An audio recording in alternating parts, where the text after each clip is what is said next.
Hey, you are listening to Sean of the South, and I'm the host tonight, Sean Dietrich, and man, it is a bona fide pleasure coming to you via the podcast airwaves and the radio waves all over the nation. Only a few days to Thanksgiving. This wonderful group of musicians you see behind me here on our stage tonight is Cho-Chek, everybody. Cho-Chek Brass Band.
Thanksgiving is a wonderful time of year, Probably my favorite because it's the time of year when nothing is to be accomplished on the agenda for the family but eating. Eating, it's a marvelous occupation to have in life, just to eat. To eat so much food that your pancreas starts to shut down and you release too much hormone in the body to digest the food so that you develop diabetes. I love this holiday more than I love the rest. My mother used to make a large spread of food, and we would eat from this table. She always had guests over. My mother never had a straight Thanksgiving without lots of guests. And I can remember one year when I was eating so much food that I had to go outside of the driveway and hold my stomach and lean forward. And I tried to vomit, but nothing would come up. And the dog was sitting next to me staring at me. He was looking upward saying, "I don't mind eating it the second time around." I went back inside, I remember, for seconds. And while I was dishing up, my aunt came to me and she had a big old glass jug of white whole milk. She said, "This is from the cow down the street. Would you like to have some?" She poured it into a little white glass and she gave it to me. This stuff was so rich, it left a mustache on your mustache. But nothing is more important than Thanksgiving, of course, than family. Family gathers around the table. They gather around the table and they all tell lies to each other. Tell lies about their successes and their triumphs and their failures. For what is a family if not a big group of people who love each other and are experts at telling lies to one another around special event tables? I love this time of year when we can all get together and find the things that make us common instead of the things that separate us. And I love this time of year when we can all get around a big old spread of food and hold hands and bow our heads and say those 5-word prayers that old men have been saying since the beginning of time. Dear Lord, make us truly grateful. Make us truly grateful. Because after all, what is this life about if not for gratefulness, if not for enjoying the life that you have with gratitude? And of course, this holiday for me is about having a family that is crazier than a pack of sprayed roaches. And I've written this song in honor of that family that we all share in common. I call this the Thanksgiving song. Now, Maestro, if you please. Thanksgiving is the time of year when the family gathers around, when people pretend to love the ones who visit from out of town. Husbands watch the TV screen, the wives slave behind a stove, and nobody seems to know where Grandpa is. So Grandma checks the GPS app on her phone.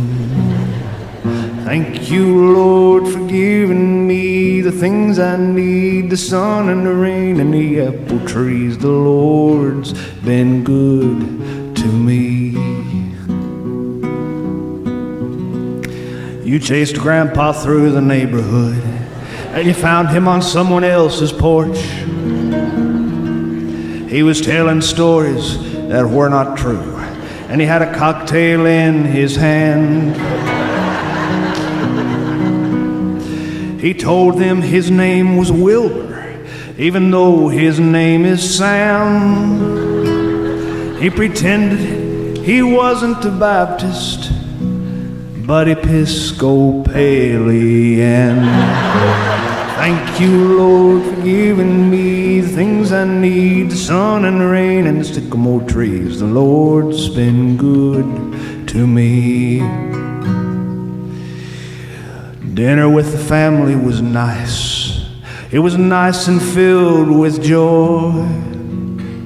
Your 49-year-old Aunt Lucinda is pregnant with a boy. Your uncle has lost his dentures. He's gumming his food in peace.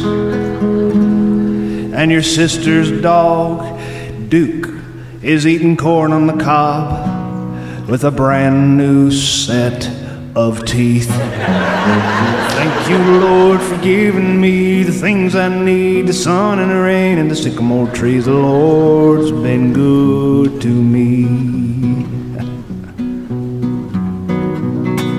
Your mother and Aunt Macy, they got into a fist fight. and your brother and your sister are pouring taller glasses of wine. And Dad's in his recliner, snoring passed out cold. And nobody can find Grandpa. Grandma says, just let him go. Thank you, Lord, for giving me the things I need, the sun and the rain and the sycamore trees. The Lord's been good to me.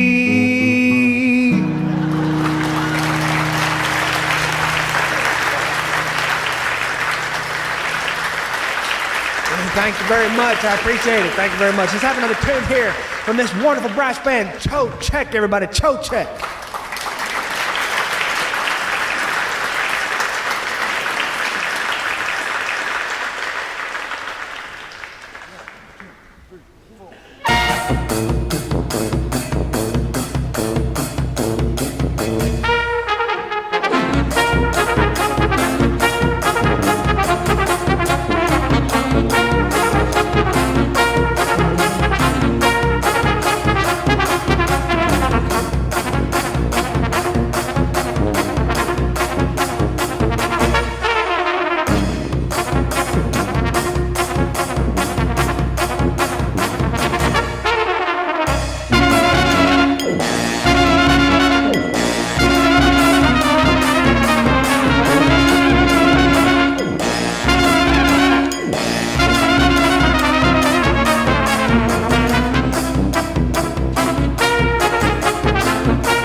Well, many of you know this coming Thursday is the annual Thanksgiving supper at the Fourth Baptist Church, Black Creek, Florida, which many of you remember used to be the First Baptist Church of Black Creek, Florida, but we had several splits because we are Baptist after all.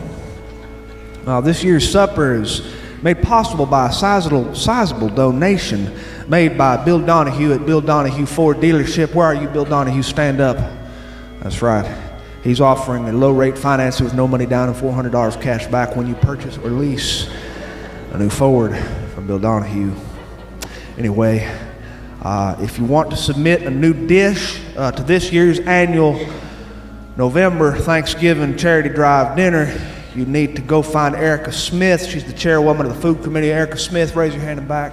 Everybody find her hand. There she is, if you need her. This year's food lineup is quite impressive, I must say. This might go down at our own personal history as some of the greatest food we've ever seen. We've got chicken cheese casserole by Mary Ann Washburn.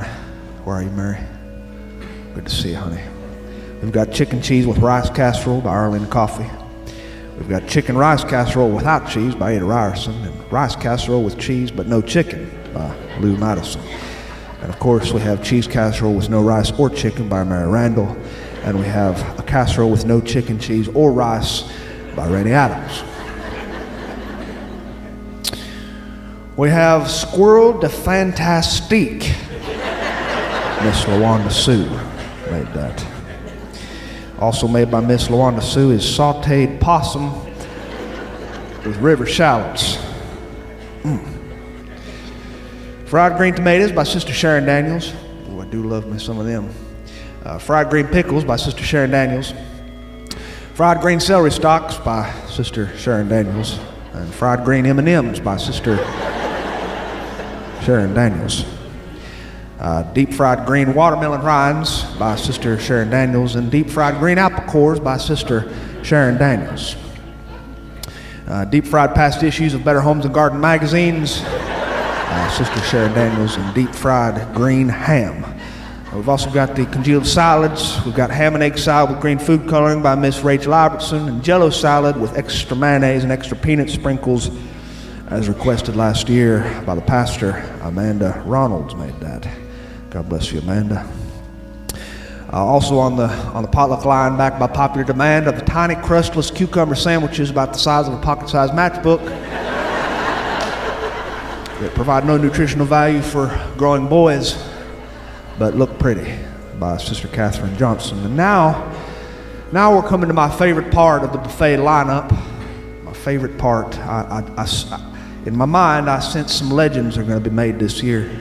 Some real strong contenders. We've got fried chicken by Sister Lucinda Adams, fried chicken by Sister Arnetta McPhee Briers, fried chicken by Edna Ann, fried chicken by Sarah Kate, fried chicken by Sandra Lee Sue Ann May Zechariah Jacobs III.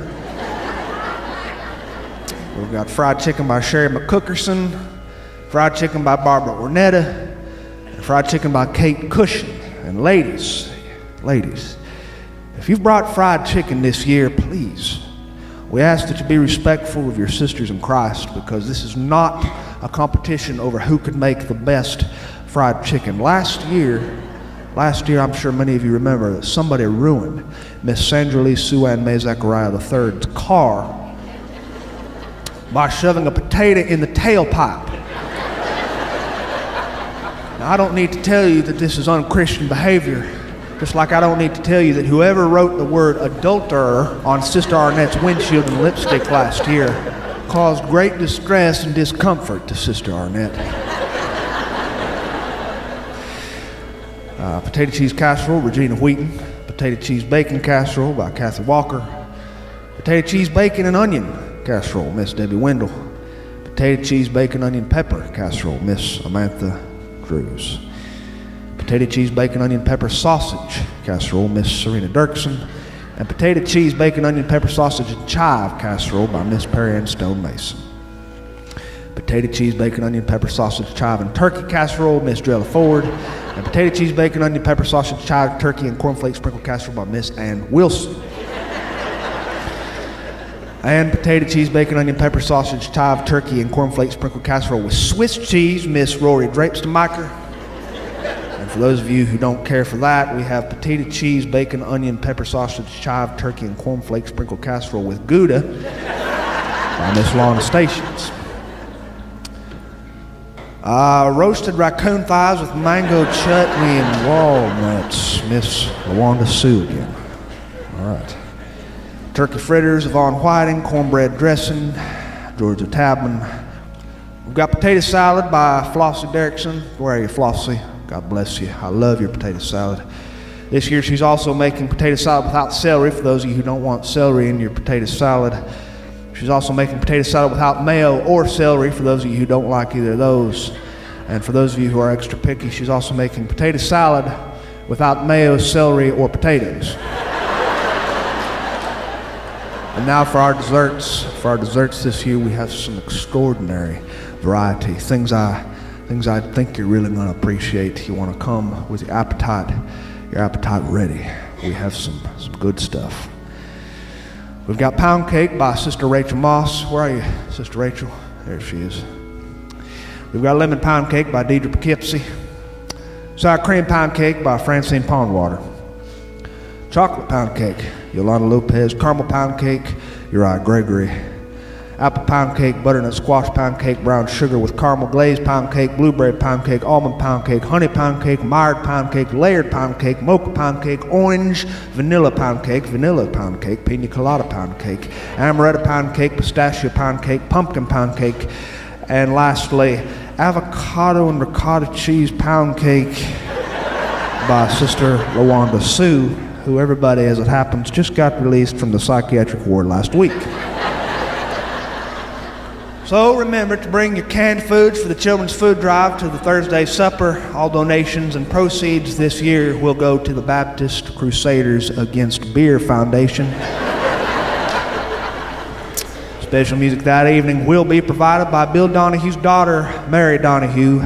And remember to visit Bill Donahue Ford dealership, who is offering a low rate financing with no money down and $400 cash back when you purchase or lease a new Ford. Hope to see you all there this Thursday. How about another tune here from Cho Check, everybody? Cho Check Brass Band.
We went to Birmingham last week. It was a beautiful time of year to be in Birmingham. My wife wanted to do a little shopping, so she dropped me off at the bookstore because I love bookstores. I love them. You see, all my life, I've wanted to be a maker of books from my earliest childhood memories. That is, until I discovered cheese, and then I wanted to dedicate my life to cheese. But books, they're important to me. The work of columnists has been important to me. Humor columnists. My father taught me how to read by sitting down on the sofa and flinging the newspaper open and pointing to the box scores of baseball games and pointing to humor columns written by men who knew how to turn a phrase. And he would point to these words, these black text on the white gray paper, and read them aloud to me. And I would follow along, and this is how I learned to read. I once asked my daddy, I said, "What is a columnist?" And he said, "Well, it's someone who writes for the paper." I said, well, what do they write?" He said, "Well, they write columns." I said, well, what is a column?" He said, "It's something that goes in the paper." I said, "Well, what is it about?" My father said, "Oh, everything and nothing. Everything and nothing." There are some phrases that stick with you in life, and for me, this is one of them. Everything and nothing. My father used it all the time, this three-word moniker. We were once driving down the dirt rural roads, passing alfalfa, passing the summer wheat, passing the peanuts and the soy. And I was looking out the window watching the world pass by at 40 miles an hour. And I was just thinking, my father said to me, "What are you thinking?" I said, "Oh, I don't know." He said, "Looks like to me you're thinking about everything and nothing." I loved that. Walking into this little bookstore, the place was decorated for Christmas. There was pine garland all over the place, hanging from the ceilings and from the corners, and holly and ivy and berries and poinsettias. It's still November, but here in this part of the world, we decorate for Christmas a lot earlier than the other parts of the world, I think. We love Christmas. We start bringing up the aberrations for Christmas right around Labor Day. This year, I helped a man on the edge of our neighborhood hang his Christmas lights. He's 79 years old. Hung his Christmas lights the day after Labor Day. He said, "I promise if you help me, I will reward you with a cold beverage." Now here in this part of the world, here in the sticks, you can get a man to do just about anything by offering him a cold beverage. You can get a group of your friends to move you across 4 state lines if you offer them a case of beer. Of course, your furniture won't make it without dings and scratches on it, but who's counting? I went to that man's house, put that ladder up against his gutter, and I strung lights all day, getting them in straight lines while he stood on the ground directing me.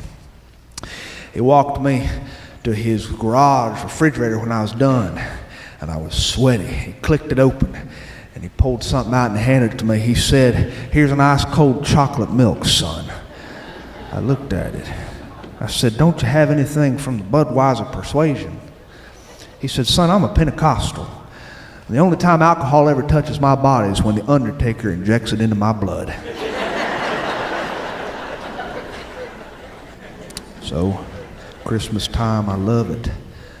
Sometimes people in this part of the world will send their children for Halloween as Christmas characters. We saw some kids come up to our porch this past Halloween, and they were dressed like Santa's little helpers. I said, "Why are you dressed like Christmas characters?" They said, "Well, these are the only things our mother would let us go as because we're only allowed to dress as good characters." When I understand this, when I was growing up, a Deepwater Baptist, my mother would only let me go trick-or-treating as good characters. One Halloween I went as Superman. One Halloween I went as Sherlock Holmes. One Halloween I went as Billy Graham. And I'm not making this up. One Halloween, my mother sent me wandering the streets with a pillowcase dressed as Jesus Christ. She only allowed me to go as G and PG characters. Nothing else would do. She had dressed me that year in a bathrobe. And she had let me wear a little wig, a long-headed brown wig. And she had painted on my cheeks with eyeliner and mascara a phony beard and used lipstick to draw my wounded side. My father had made me a 2x4 cross, miniature cross to carry on my shoulder, and my mother placed a Christmas wreath on my head to represent the crown of thorns. And I wandered the streets with an open pillowcase, and I went to Mr. Wallace's house first. I got into his porch and knocked on the door. I said, "Trick or treat." Mr. Wallace looked at me and said, "Martha, get on down here. Sean Dietrich come trick-or-treating dressed like the ghost of Christmas present." I said, "No, sir, I'm not the ghost of Christmas present." He said, "Well, what are you?" I said, "I'm the fairest of 10,000, sir." He said, "The what?" I said, "I am the Rose of Sharon. I am the Lord of the cattle of 1,000 hillsides." So I held open my case for him. I said, "Trick or treat." He said, He dug into his wallet and he gave me $3. I made $18 that Halloween. $18 altogether. But you see, this is just the kind of people I come from. We don't believe in the blood and the guts because we were evangelical. And blood and guts is only reserved for holy days like Christmas or Easter. I walked through that bookstore toward the humor section because I love humor. Humor has been very therapeutic to me throughout my life. Ever since my father died an early death, humor was important. It was more than important, it was everything to me. You see, laughter feels good, and you need it when you don't feel good. I can remember reading the books that were written by humor columnists. I can remember reading joke books. Jokes were important to me. This is why my cousin Ed Lee and I got along so well, because my cousin Ed Lee was 2 years older than me, and he knew more jokes than I did. He knew jokes that I can't repeat here because my mother would be listening to this radio show. My cousin Ed Lee and I'll never forget, we went to the Catholic Church to see our good friend Margaret get confirmed. We walked through the front door, and my cousin Ed Lee looked around, and we saw the ornate things hanging from every nook and cranny of the Catholic Church in the vestibule. At least that's what Baptists call it. We call it either the vestibule or the narthex. I'm not sure what the Catholics call it. We went into that service, and the whole thing was in Latin, and everybody in the building knew when to stand up, when to sit down, when to kneel, when to pray, and when to make the sign of the cross. And when it was all said and done, we walked out into that lobby, and my cousin Ed Lee was just looking around. He said, "Wow, isn't this something?" And there was a man, an old man. He said, "Yes, sir." He said, "This is something. This is the Catholic Church. Welcome, son, welcome." My cousin Ed Lee said, You think the Pope has something to do with all this ornate stuff?" And the man said, "Oh, yes, the Pope. He's the leader of the Catholic Church. He's the man who wears the big hat, the big pointy hat." He said, "I went and I saw the Pope once." My cousin Ed Lee and I looked at each other and said, "You did?" I said, "Oh, yeah. I went to Rome, Italy to see the Pope, and I was standing in a big old crowd dressed in my fanciest suit, and I saw the Pope and his entourage come walking down the street, and I just about lost my bladder. I was so excited. And there were all people from all walks of life standing around waiting just to get a glimpse of that man walking by. And next to me was a homeless man with a long beard, and he smelled real bad. And we were standing next to each other, shoulder to shoulder. And when the Pope walked by, I shot out my hand to shake his hand, but the Pope didn't even notice me. Instead, his eyes traveled to that homeless man beside me. And that homeless man shot out his hand, and the Pope shook that man's hand and leaned inward toward that homeless man and whispered something in his ear. And when the Pope kept walking past us, I realized why the Pope hadn't even noticed me. Because the Pope is concerned with the downtrodden and the encumbered and the unjustified in this world.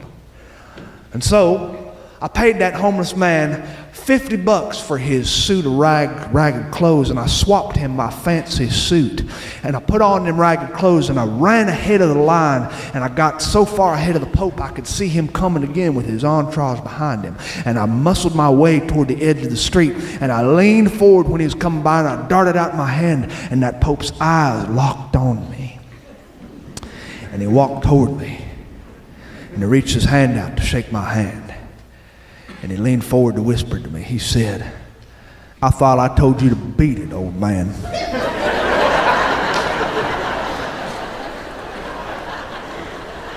My cousin Ed Lee and I laughed, and we laughed, and we laughed. It was a joke of the purest kind. It was one you didn't see coming. I'll never forget it, right there in the center of the Catholic Church. My cousin Ed Lee was very curious about the confessional booth. When we were walking out, he saw them confessional booths in the back, wood and mahogany booths with grating on the windows. He said, "I think I'm going to go in there." I said, "What is that?" He said, "It's confessional booth." I said, "Well, what's that?"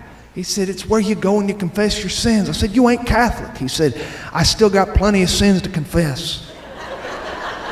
My cousin Ed Lee slid that door open, and he slid it shut. The priest walked in behind him. The priest opened up the little partitional divider, and he said, "What is it, my child?" My cousin Ed Lee said, "Father, would you mind passing the toilet paper over? Because we're out on this side over here." Humor was important. It was important to us. I'll never forget, before my father passed, the last Christmas he's alive, he gave me a book. It was a leather-bound book, crimson leather with gold leaf pages, gold writing on the side. It was a book with stories, humor columns written by Mark Twain, Will Rogers, and O. Henry. And I asked my father, I said, "What's this?" He said, "Oh, it's just a book about everything and nothing. I think you'll like it." And after he died, I read that book 4 times in 1 year, cover to cover, every single humor column. And I needed it at that time because my father died when I was a boy. And life changed for us. When I was in 7th grade, and I'm not proud to admit this, I dropped out of school altogether. I never attended 8th, 9th, 10th, 11th, 12th grade, or any grade that comes after that.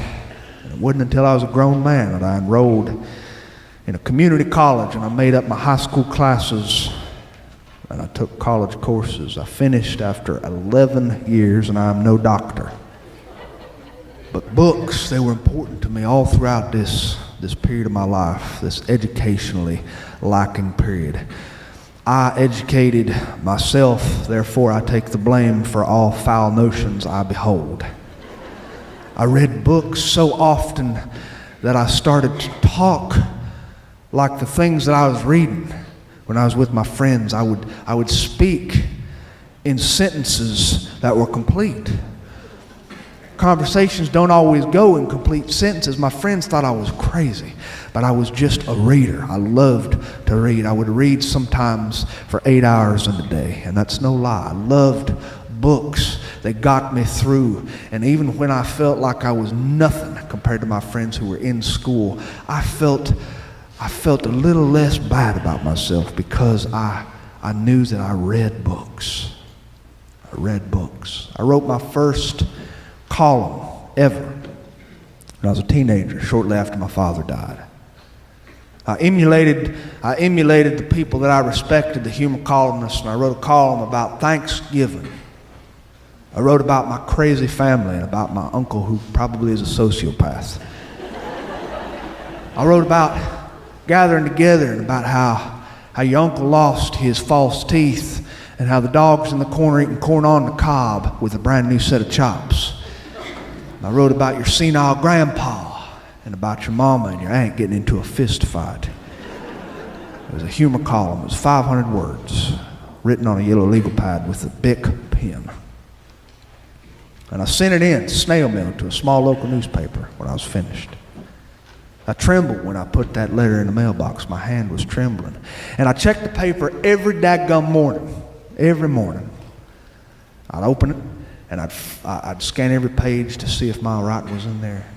big fat goose egg. They didn't run it, and I couldn't blame them. And I gave up altogether on the idea of ever seeing my words in print. But I was wrong about that, because on the week before Christmas, I ran down to the mailbox at the end of the driveway, and I picked up the rolled up newspaper. I flung it open, and I scanned the pages, and there it was, my 500 words, written in column style. And there was my name in print, only it wasn't truly my name. You see, I'd sent in my work under a pen name. Because, after all, what if someone read it and they saw my name and they formed an opinion about me? It's brutally honest work to attach your name to anything you write. And so I'd used a pen name. I've been writing my column that I have been writing that probably has introduced several of you here tonight, and maybe even some of you on the radio, to me for 4 years next week. 4 years.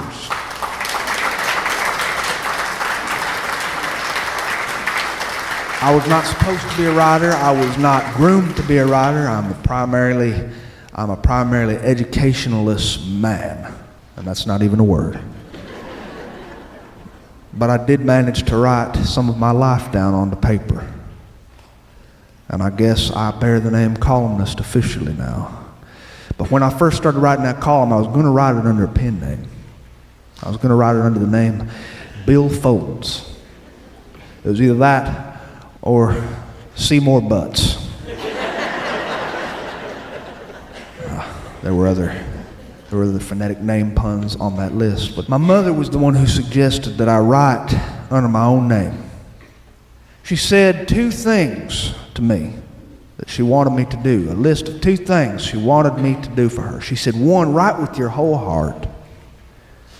Write with your whole heart. And 2, make me proud. And well, 1 out of 2 ain't too bad. I was in that humor section in that bookstore, thumbing through the books. I wasn't really paying attention. I was passing through the classic joke books. There was one on religious humor. I love religious humor, probably the best. I was not really paying attention. I passed joke books, I passed other sorts of books, and I found a book that caught my eye. And I hadn't expected to see it. And when I saw it, the hair on my arm stood up, and the hair on my neck stood up. And I looked around to see if there's a hidden camera somewhere. And I reached up and I pulled the book from that shelf, and I looked at the name on the cover. And it about took my breath away. There was a man on the cover with red curly hair who had a face that was made for radio.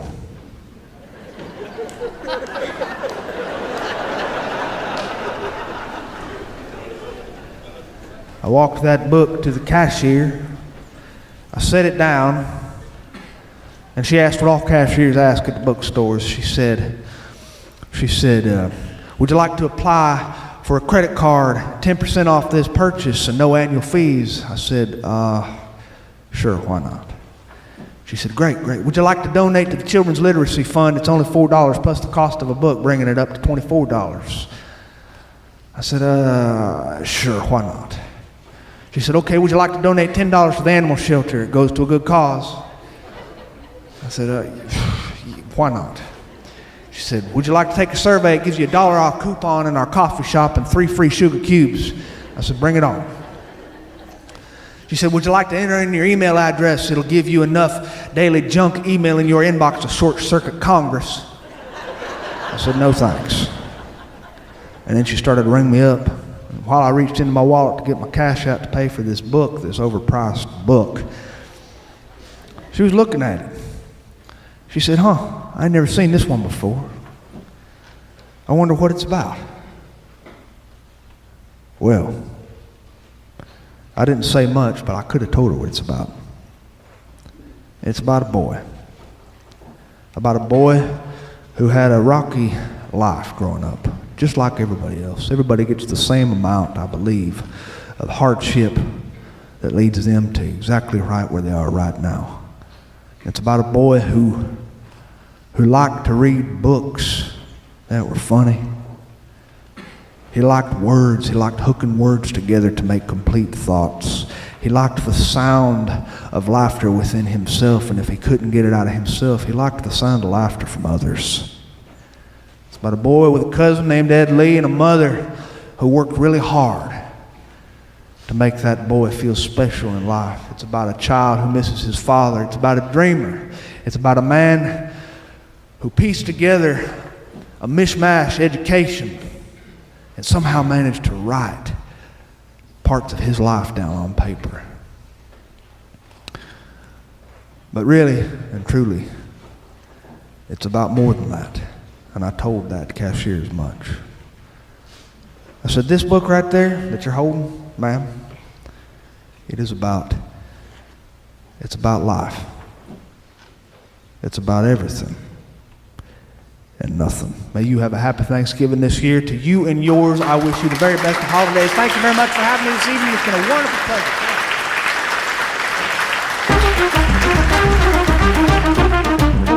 Hey, thanks for listening to Sean of the South. I've been your host today, Sean Dietrich, and man, it's been a bona fide pleasure, if I do say so myself. Hope you join us next week, maybe even a week after that, if you ain't got nothing going on. That wonderful music you heard behind me today was Cho Check Brass Band. This New Orleans dance band plays music from all kinds of genres: Eastern European, Afrobeat, klezmer, Western, classical. The Cho Check Brass Band sounds are inspired by acts all over the world, including Miles Davis, Rebirth Brass Band, and the traditional New Orleans dance music that reminds you of the sweaty South of days gone by. To find anything more about what they do, visit chocheckbrassband.com, C-O-C-E-K. And while you're there, I hope you take the time to download one of their albums, because it will be well worth your time. To find anything more about what I do, visit SeanoftheSouthShow.com, and there you can find archived episodes dating back to our very first one all the way to the one you just heard today. While you're there, I hope you take the time to drop me a line, tell me about your birthday announcements, bar mitzvahs, wedding invitations, grandparents' anniversaries, and church potluck socials, and I'll do my best to read them over the air if I'm so inclined, because I love to do that sort of stuff for my friends. And speaking of friends, remember, this Thanksgiving, you didn't fight your way to the top of the food chain just to be a vegetarian. Adios.